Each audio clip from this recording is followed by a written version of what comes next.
Hello दोस्तों, आप सभी का ऑल अबाउट सोशियस में स्वागत है। और ये समाजशास्त्र की इग्नू सीरीज है। और जैसा कि आप सभी को पता है कि इसमें हम लोग बहुत ही डिटेल में किसी भी कॉन्सेप्ट को समझते हैं। तो जैसा कि आप सभी को पता है कि ESO 14 जो बुक है उसकी जातीय स्तरीकरण तीसरे नंबर की बुक है। और उस बुक का पहला चैप्टर है स्तरीकरण के आधार के रूप में जातीयता। तो इसके बारे में ऑलरेडी हम लोग 3 लेक्चर में काफ़ी डिटेल में बहुत सारे कॉन्सेप्ट डिस्कस कर चुके हैं। कुछ और भी कॉन्सेप्ट हैं जिसको आज हम लोग इस लेक्चर में डिस्कस करेंगे। तो इस चैप्टर से रिलेटेड ये आज का लास्ट लेक्चर है। और इसके बाद से जो जनजातीय जातीयता है या पूर्वोत्तर भारत में हमें क्या स्थिति देखने को मिलती है, अगले चैप्टर में उसका डिस्कशन किया गया है। तो उसको हम लोग नेक्स्ट लेक्चर में डिस्कस करेंगे। तो चलिए आज का लेक्चर हम लोग प्रारंभ करते हैं। पहला जो टॉपिक निकल के आता है वो है कि जातीय स्तरीकरण आखिर में क्या होता है। जैसा कि आप लोग देखेंगे कि अभी हम लोग स्तरीकरण के रूप में ही हम लोग जातीयता को देख रहे हैं। तो आखिर में बहुत सारे टॉपिक्स पे हम लोग डिस्कस किए। तो आज का जो टॉपिक है वो हम लोग देखेंगे कि जातीय स्तरीकरण क्या होता है।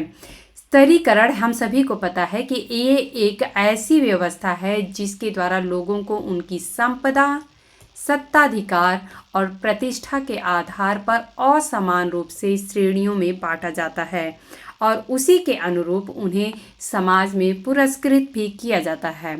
यह समाज का एक अनिवार्य अंग है और यह अलग अलग रूपों में हो सकता है, जैसे कि वर्ग के रूप में हम लोग देखेंगे lower class, middle class, higher class, इस तरीके से होता है।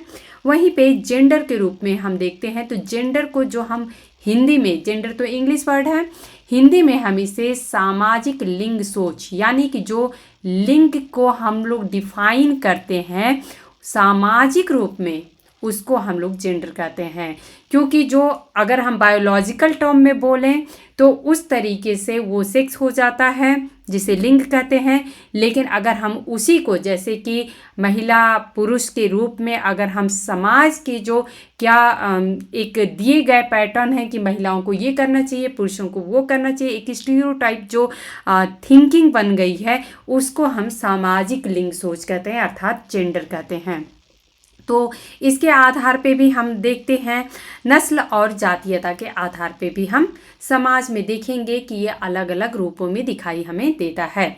सामाजिक स्तरीकरण पर हुए आरंभिक अध्ययनों का मुख्य विषय जाति और नस्ल थे। ये एक एक पॉइंट जो होते हैं बहुत ही इम्पॉर्टेंट होते हैं। तो ये आप लोग ध्यान रखिएगा कि सामाजिक स्तरीकरण में जो आरंभिक अध्ययन हुए थे उनमें जो मुख्य विषय था वो जाति और नस्ल ही थे। नस्ल के आधार पे लोग एक दूसरे में भेद करते थे, जाति के आधार पे भेद होता था।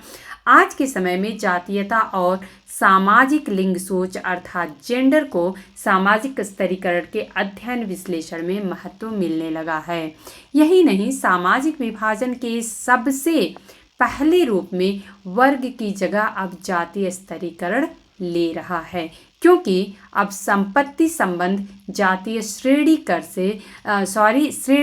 से निर्धारित होने लगे हैं।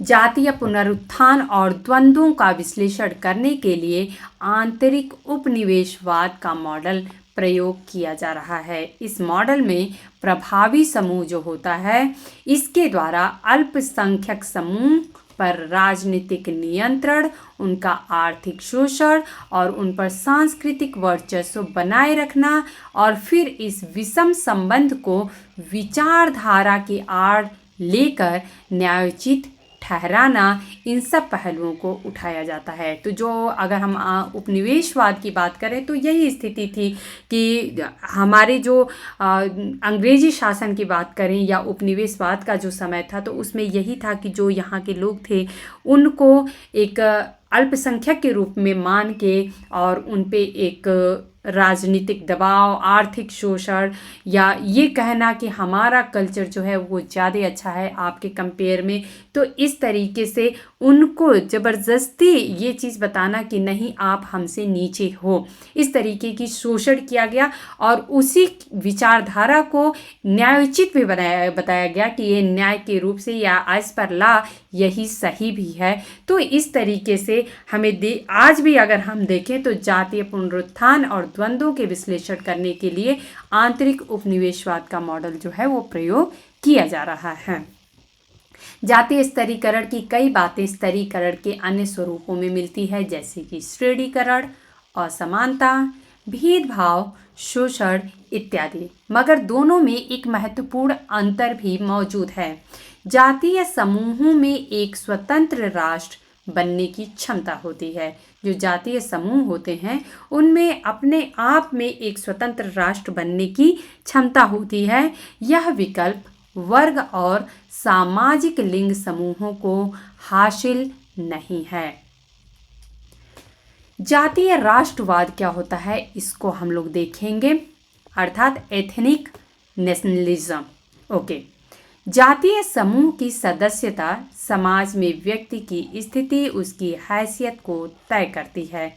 यह दो तरीके से होता है, धन, प्रतिष्ठा और सत्ताधिकार जैसे सामाजिक पारितोषिकों का आवंटन अक्सर जातीय आधार पे होता है। तो ये तो हमारा पहला तरीका हो गया। और दूसरा तरीका जो है, अधिकांश समाजों में एक या अधिक जातीय समूह का दूसरे समूह पर आर्थिक, राजनीतिक और सांस्कृतिक मामलों में वर्चस्व होता है। इसलिए जातीय राजनीति जातीय स्तरीकरण का स्वरूप धारण कर सकती है, जिसके फलस्वरूप जातीय राष्ट्रवाद का उदय होता है। जातीय पहचान का संबंध राजनीतिक आवश्यकताओं और मार्गों से हो सकता है। ऐसा तब होता है जब एक बहुविध समाज में, अर्थात जहाँ पे बहुत तरीके के लोग रहते हैं, जहाँ पे बहुत सारी विभिन्नताएं देखने को मिलती हैं, ऐसे समाज में अल्पसंख्यक समूह अपने लिए बेहतर सौदा हासिल करने के लिए जातीयता का पत्ता फेंकते हैं। मगर कुछ जातीय समूह इनमें एक कदम आगे बढ़ जाते हैं और व्यवस्था में हक या एक अंचल पे, अर्थात एक क्षेत्र पे अपना नियंत्रण या फिर राष्ट्र का दर्जा की मांग करने लग जाते हैं। ओके, ये समूह अगर इसमें से किसी भी उद्देश्य में सफल हो जाते हैं तो वो एक राष्ट्रीयता या फिर राष्ट्र बन जाते हैं। राष्ट्र और जातीय समूह में क्या संबंध होता है इसको हम लोग देखेंगे। तो राष्ट्र, राष्ट्र-राज्य, राष्ट्रीयता, राष्ट्रीय अल्पसंख्यक इत्यादि धारणा ने पश्चिमी यूरोप में पूंजीवाद के उदय के साथ साथ उपजी और शेष विश्व में फैल गई। तो राष्ट्र की कॉन्सेप्ट है या फिर राष्ट्र राज्य की या फिर राष्ट्रीयता की या फिर राष्ट्रीय अल्पसंख्यक की सारी कॉन्सेप्ट जो है वो पश्चिमी यूरोप के जो पूंजीवाद का उदय हुआ था उसी के साथ साथ उपजी और बाकी पूरे विश्व में एक कॉन्सेप्ट जो है वो फैल गया। राष्ट्रीय अर्थात जिसे हम नेशनल कहते हैं शब्द जो है ये लैटिन शब्द नैसाई, ये आप लोग ध्यान रखिएगा, और लैटिन संज्ञा यानी कि संज्ञा जो है लैटिन का वो है नेशोनेम, इससे बना है। तो ये दोनों आप लोग ध्यान रखिएगा। अगर कभी एग्जाम में पूछ दिया जाए कि जो राष्ट्रीय शब्द है वो उसकी उत्पत्ति कहाँ से हुई है, तो ये लैटिन शब्द नैसाई या फिर लैटिन संज्ञा नेशोनेम से बना है, जिसका अर्थ क्रमशः जन्म लेना और प्रजातीय, नस्ल आदि है। यह ऐतिहासिक रूप से विकसित भाषा, प्रदेश, आर्थिक जीवन और मनोवैज्ञानिक रचना की स्थायी एकरूपता है, जिसे हम सांझी संस्कृति के द्वारा एक रूप में देख सकते हैं।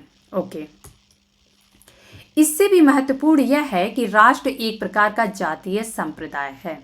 राष्ट्र जो होता है वो एक जातीय संप्रदाय होता है जिसका राजनीतिकरण हो चुका है और जिसने राजनीतिक व्यवस्था में समूह अधिकारों को स्वीकार कर लिया है।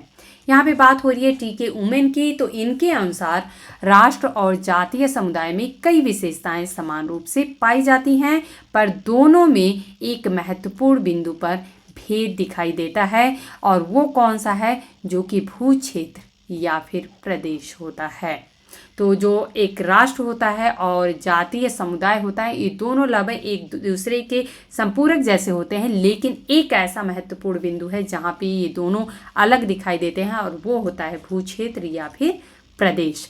एक जातीय समूह, अब यहाँ पे डिफरेंस आप लोग समझने की कोशिश करिएगा कि एक जातीय समूह राष्ट्र का स्वरूप तभी धारण करता है जब वह अपनी पहचान को एक क्षेत्र या फिर प्रदेश या फिर अंचल विशेष से जोड़ कर देखता है, तभी वह एक जातीय समूह जो होता है राष्ट्र का रूप ले पाता है। इसके विपरीत एक राष्ट्र की बात यदि करते हैं तो वह जातीय समूह का स्वरूप तब धारण करता है जब उसके सदस्य अपनी मातृभूमि से अलग हो जाएं। जातीय समूह का कोई भी लक्षण उसके अन्य लक्षणों से अधिक महत्वपूर्ण नहीं ठहराया जा सकता। प्रत्येक लक्षण को भिन्न भिन्न परिस्थितियों में महत्ता मिलती है, उनकी अपनी एक इम्पोर्टेंस होती है, परंतु क्षेत्र के बिना राष्ट्र को एक राष्ट्र की संज्ञा नहीं दी जा सकती है। अर्थात जो क्षेत्र होता है या भू क्षेत्र कहें या फिर प्रदेश कहें, वो एक राष्ट्र को राष्ट्र बनने के लिए एक आवश्यक शर्त है, ये कह सकते हैं। इसलिए उमेन जातीय समूहों को, यहाँ पे आप लोग ध्यान दीजिएगा, इसलिए टी के उमेन ने जो जातीय समूह होते हैं, एथनिक ग्रुप होते हैं, उनको निष्क्रिय राष्ट्र की संज्ञा देते हैं। तो ये यहाँ पे आप लोग ध्यान दीजिएगा, अगर कभी एग्जाम में ऐसा क्वेश्चन पूछ दिया जाए कि कौन ऐसे विचारक हैं जिन्होंने जातीय समूहों को निष्क्रिय राष्ट्र की संज्ञा दी थी, तो वो हैं टी के उमेन। इसीलिए मैं कहती हूँ आप लोगों को कि इग्नू के जो लेक्चर्स होते हैं उनको आप लोग ज़रूर देखा करिए, क्योंकि कुछ इंपॉर्टेंट फैक्ट्स ऐसे निकलते हैं इससे जो कि आप लोगों को दूसरी पुस्तकों में नहीं देखने को मिलेंगे। तो यहाँ पे आप लोग देख सकते हैं, ये आप लोगों के लिए हो सकता है कि एक बिल्कुल न्यू फैक्ट आप लोगों के सामने दिखाई दे रहा है कि टी के उमेन ने जातीय समूहों को निष्क्रिय राष्ट्र की संज्ञा दी थी, और कहा था उन्होंने कि जिसमें राष्ट्र का स्वरूप धारण करने की संभावना विद्यमान होती है, क्योंकि वो निष्क्रिय है तो वो सक्रिय हो सकता है।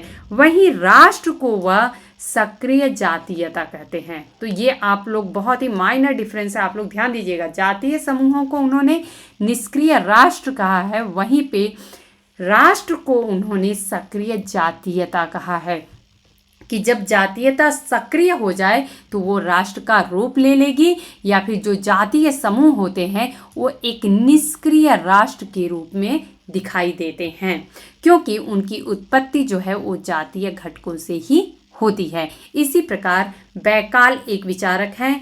जैसे विद्वानों ने भी जातीय समूहों के लिए लघु राष्ट्र, ये आप लोग ध्यान दीजिएगा, जातीय समूहों के लिए लघु राष्ट्र बैकाल ने कहा है, अर्थात माइक्रो नेशन, और राष्ट्रों के लिए बृहत्तर जातीय अर्थात मैक्रो नेशन जो है, या इसे हम ये कह सकते हैं कि मैक्रो एथनिक ग्रुप भी हम कह सकते हैं, या एथनिसिटी कह सकते हैं, ऐसे शब्दों का प्रयोग किया गया है। इस तरह वह भी उमेन की इस व्याख्या की पुष्टि करते दिखाई देते हैं कि दोनों में भेद करने वाला जो मुख्य कारक है वो क्या है, भू क्षेत्र है, अर्थात जो एक एरिया होता है वो बहुत ज़्यादा जरूरी होता है।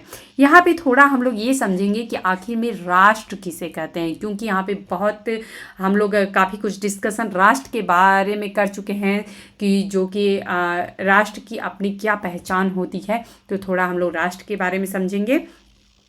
राष्ट्र के कई अर्थ होते हैं, जैसे कि देश हो सकता है, समाज हो सकता है, राज्य हो सकता है, या फिर एक जातीय समूह भी हो सकता है। इसलिए एक देश के रूप में या एक अकेली स्वतंत्र सरकार यानी राज्य के अधीन संगठित देश के वासियों के रूप में परिभाषित किया गया है, किसको, राष्ट्र को।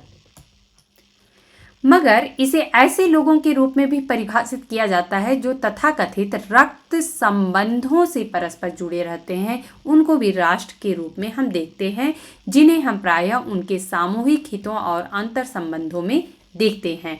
यह रोचक बात यहाँ पे ये कट कर दीजिएगा आप लोग। रोचक बात यह है कि जातीय समूह की जो परिभाषा है वो भी यही है। जातीय समूह और राष्ट्र की परिभाषा काफ़ी हद तक एक ही जैसी है। राष्ट्र और जातीय समूह को अक्सर एक दूसरे के तुल्य माना जाता है और राष्ट्रों को एक प्रकार की जातीय समूह के रूप में देखा जाता है जिसका अतीत में अपना एक राज्य या उसका मिथक होता है या राज्य का दर्जा पाने के लिए जिसमें तीव्र इच्छा होती है।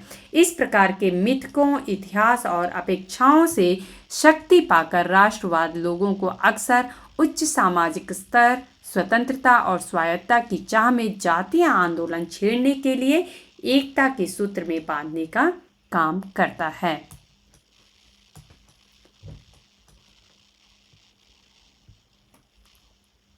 ओके, इस प्रकार जातीय संप्रदाय में जो उनके पास था, ये आप लोग थोड़ा समझने की कोशिश करिएगा। जातीय संप्रदाय में जो उनके पास था उसे दोबारा हासिल करने की इच्छा जो होती है, स्वायत्तता और राजनीतिक संप्रभुता की मांग को जन्म देती है कि हमें ये मिलना चाहिए, ये हमारा अधिकार है, जिससे वह एक राष्ट्रीय समुदाय का स्वरूप धारण कर लेता है। राष्ट्रवाद और जातीयता क्या होती है, इनके बीच में क्या संबंध होता है, ये आप लोग यहाँ पे समझने की कोशिश करिएगा। राष्ट्रवाद लोगों को अपनी एक स्वशासी राजनीतिक इकाई को स्थापित करने और उसे चलाने की प्रकट भावना है। राष्ट्रवाद और जातीयता दोनों परस्पर जुड़े हैं लेकिन दोनों ही भिन्न भी हैं।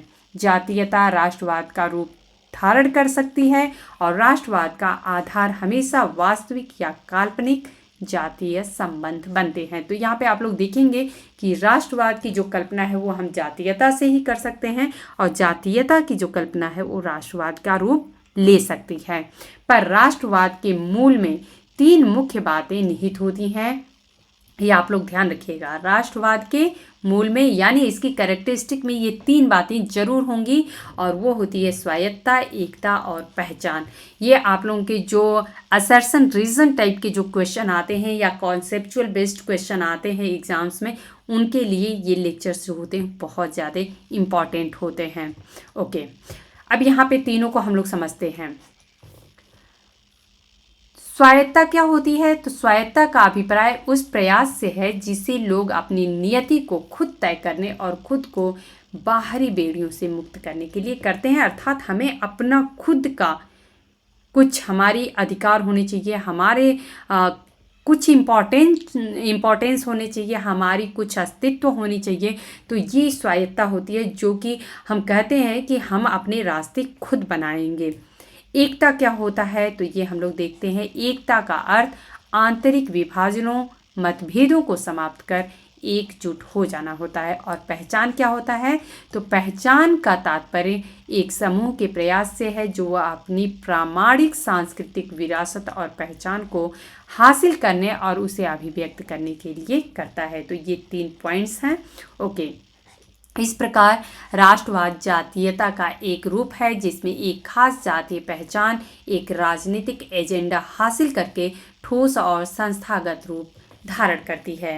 राष्ट्रों का निर्माण तब होता है जब एक बहुजातीय राज्य में कोई जातीय समूह एक स्वचेतन राजनीतिक इकाई में परिवर्तित हो जाए, अर्थात उसके अंदर चेतना आ जाए, कॉन्शियस हो जाए वो कि हम अगर कोई काम कर रहे हैं तो क्यों कर रहे हैं और हमें क्या चाहिए, हमारी ज़रूरत क्या है, हम उसकी डिमांड कर सकते हैं।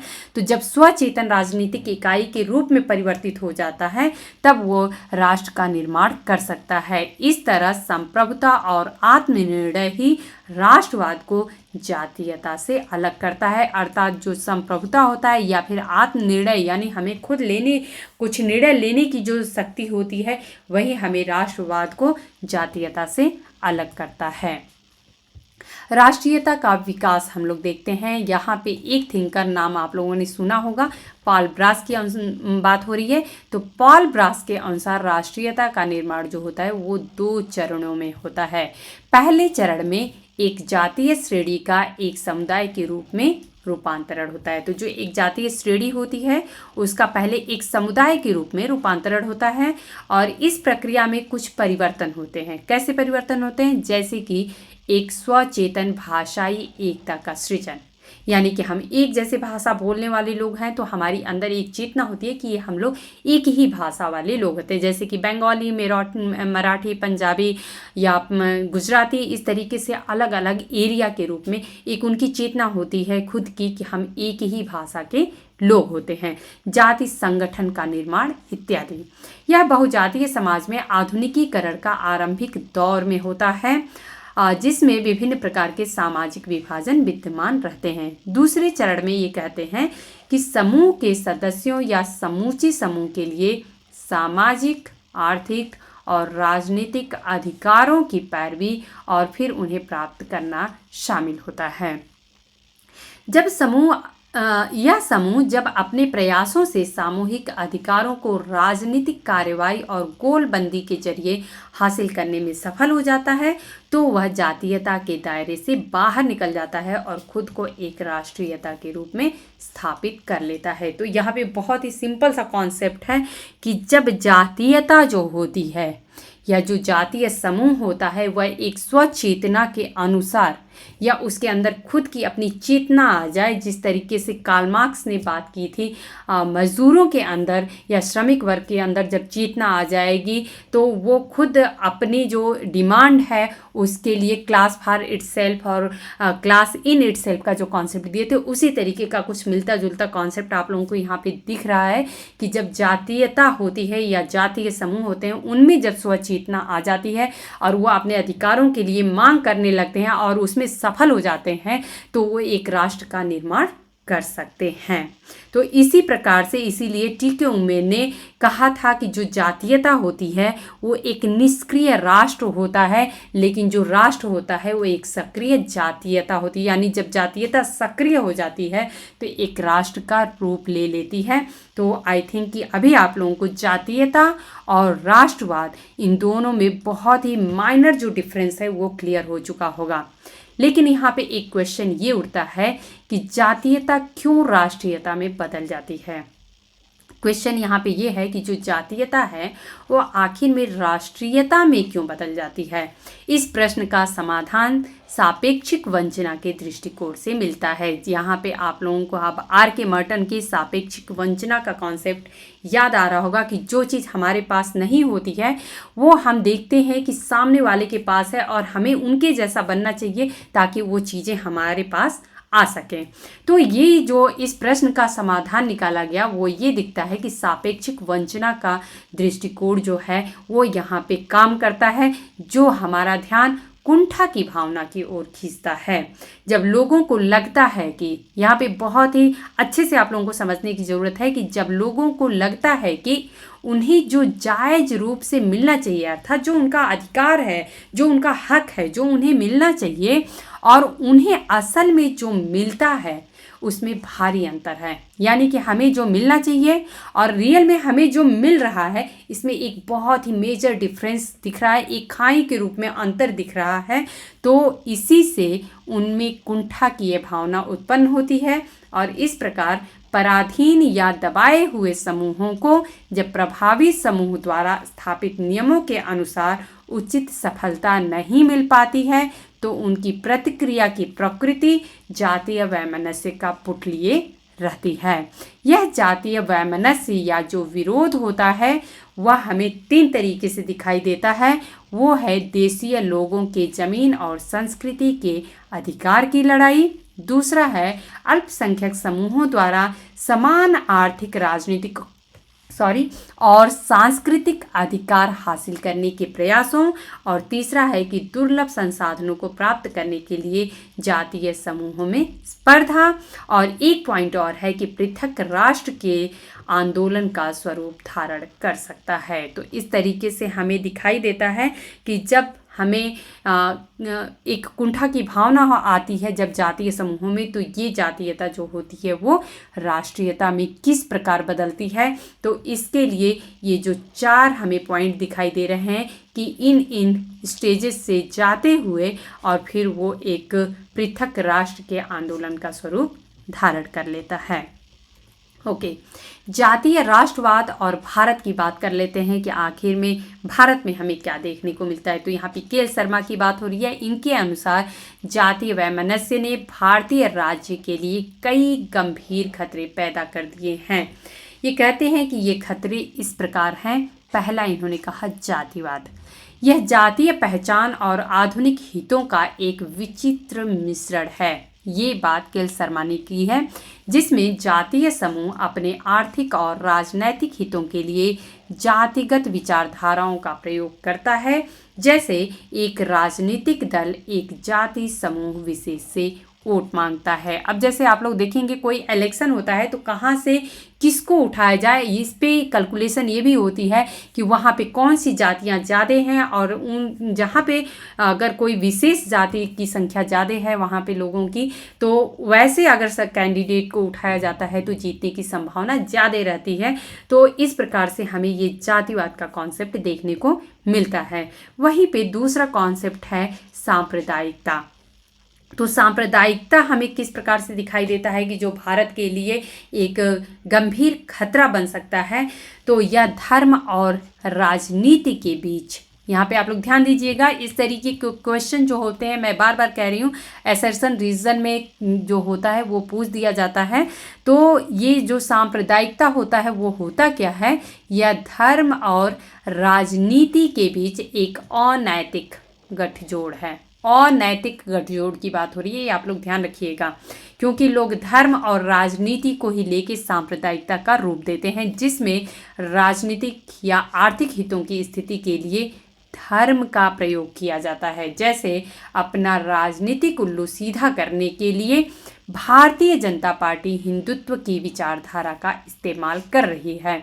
तो यहाँ पे अगर आप लोगों को ये एग्जाम्पल यहाँ पे जो सांप्रदायिकता में दिखाई दे रहा है, तो ये मैं यहाँ पे मेंशन कर देना चाहूँगी कि ये किसी स्पेसिफिक पार्टी की जो बात की गई है, ये मेरा विचार नहीं है, बल्कि ये इग्नू के बुक में दिया गया है। और चूंकि मैं इग्नू के कंटेंट आप लोगों को बताती हूँ, तो यहाँ पे सेम मैंने वही एग्जाम्पल भी यहाँ पे मेंशन किया है। ओके, स्वसंस्कृतिवाद। स्वसंस्कृतिवाद क्या होता है, तो इसे हम देशीयता भी कहते हैं। यह भूमिपुत्र जैसी ही धारणा को लेकर चलता है, जिसमें आंचलिक पहचान उग्र जातीय संघर्ष का स्रोत बन जाती है। जैसे कि बंगाली मूल के विदेशियों को निकाल बाहर करने का असम आंदोलन हमें दिखाई दिया था। ओके, जातीय राष्ट्रवाद क्या होता है, तो यह जातीय समूह का राष्ट्रीयता में कायांतरण है। इसमें एक अंचल अर्थात एक विशेष क्षेत्र विशेष में स्वायत्त शासन की मांग या अलगाव और एक स्वयं भू राष्ट्र के रूप में मान्यता की मांग उठाई जा सकती है। लोग अलग अलग क्षेत्र में बोलते हैं कि हमारा ये अपना, हम एक छोटा सा अलग सा राष्ट्र बनाएंगे। तो ये जातीय राष्ट्रवाद का कॉन्सेप्ट दिखाई देता है यहाँ पे। जैसे कि पंजाबियों के द्वारा जो है वो खालिस्तानी आंदोलन हम लोगों को दिखाई दिया है। कश्मीर में चल रहा पृथकतावादी आंदोलन, ये सारे एक एग्जाम्पल्स रहे हैं। या फिर हम नागालैंड की बात करें तो वो लोग एक अलग से बोलते हैं कि नहीं, हमारे एक अलग से हमारा खुद का राष्ट्र होना चाहिए। तो इस तरीके के चूँकि भारत जो है एक विविधता वाला देश है, तो इस तरीके की जो सिचुएशन है वो हम लोगों को देखने को मिलती रहती हैं। तो दोस्तों, आज स्तरीकरण के आधार के रूप में जातीयता जो है, इस चैप्टर को हम लोगों ने 4 लेक्चर में लगभग कंप्लीट किया है, 3 या 4 लेक्चर में कंप्लीट किया है। तो आप लोग समझ सकते हैं कि कितनी डिटेल में हम लोग किसी टॉपिक को इग्नू में पढ़ते हैं। और यहाँ पे मैं एक बात और कह दूँ कि कुछ मेरे साथी जो हैं उन्होंने कहा था कि मैम जो क्लासेस हैं, कोई भी क्लासेस, तो उनको हिंदी और इंग्लिश दोनों में अगर आप प्रोवाइड कराएंगे तो ज़्यादा अच्छा रहेगा। तो मैं ये बता दूँ कि मेरे पास जो इग्नू के कंटेंट हैं वो तो मेरे पास हिंदी में ही अवेलेबल है, क्योंकि चूँकि मैंने अपना ग्रेजुएशन और पोस्ट ग्रेजुएशन जो है वो हिंदी मीडियम से ही मैंने किया था। तो मेरे पास बुक्स जो है वो हिंदी में ही अवेलेबल हैं, इंग्लिश में नहीं अवेलेबल है। तो आप लोग ये इग्नू के जो कंटेंट है उसको मैं ये कहूँगी कि आप लोग ई ज्ञान कोर्स करके कुछ इसी तरीके से है, तो आप लोग चाहिए तो इग्नू की वेबसाइट से आप लोग इंग्लिश कंटेंट जो है वह आप लोग डाउनलोड वहाँ से कर सकते हैं। अदरवाइज अगर आप लोगों को वहाँ से कंटेंट ये नहीं मिल पा रहे हैं तो आप लोग चाहिए तो इसे गूगल ट्रांसलेशन के थ्रू आप लोग ट्रांसलेट करके और आप लोग अपने नोट्स बना सकते हैं, क्योंकि मैं बाकी जो कॉम्पिटिटिव सीरीज़ है या दूसरे लेक्चर्स हैं उसमें तो मैं हेल्प कर सकती हूँ, लेकिन जो इग्नू की बुक्स हैं अब उसको मैं हिंदी में टाइप करती हूँ, अगेन मैं उसको इंग्लिश में टाइप करूँ तो मेरे लिए बहुत ज़्यादा डिफ़िकल्ट हो जाएगा। तो क्योंकि चूँकि मुझे ही अकेले सब कुछ करना रहता है तो ये थोड़ा सा मेरे लिए एक टफ़ टास्क होता है। तो अगर आप लोगों से पॉसिबल हो पाता है तो मैं ये कहूँगी कि ई ज्ञान कोर्स करके इग्नू का जो ई पोर्टल है वहाँ से आप लोग चाहिए तो सोशियोलॉजी के इंग्लिश में कंटेंट जो है वो आप लोग वहाँ से इजीली ले सकते हैं, आप लोग डाउनलोड कर सकते हैं, रीड कर सकते हैं। बाकी मेरे पास जो कंटेंट है वो मैं आप लोगों को समझा ही रही हूँ, प्रोवाइड करा ही रही हूँ। और अगर आप लोगों को मेरे पढ़ाने का तरीका समझ में आता है, आप लोगों को कंटेंट समझ में आ रहा है, तो ये भी हो सकता है कि आप लोग इसके अपने अकॉर्डिंग खुद इंग्लिश में चाहिए तो नोट्स बना सकते हैं कि ओवरऑल आखिर में इसका क्या निचोड़ निकलता है या ब्रीफ हम इसमें क्या समझना चाहते हैं, तो आप लोग ईज़िली इसका नोट्स बना सकते हैं। दोस्तों, यदि आप लोगों को लेक्चर्स मेरे पसंद आते हैं तो आप लोग लाइक ज़रूर किया करिए, कमेंट करके हमें बताया करिए, अपने दोस्तों में शेयर किया करिए। और मिलते हैं हम लोग नेक्स्ट लेक्चर में नेक्स्ट चैप्टर के साथ, जिसमें कि पूर्वोत्तर राज्यों में हमें किस प्रकार से जातीय स्तरीकरण देखने को मिलता है या वहाँ पे क्या रूप है। एक ब्रीफ डिस्कशन, हम लोग ब्रीफ डिस्कशन नहीं कहेंगे बल्कि चूँकि इग्नू का ये लेक्चर है तो एक डिटेल डिस्कशन होगा। तो थैंक यू, और आप लोग ऐसे ही पढ़ते रहिए।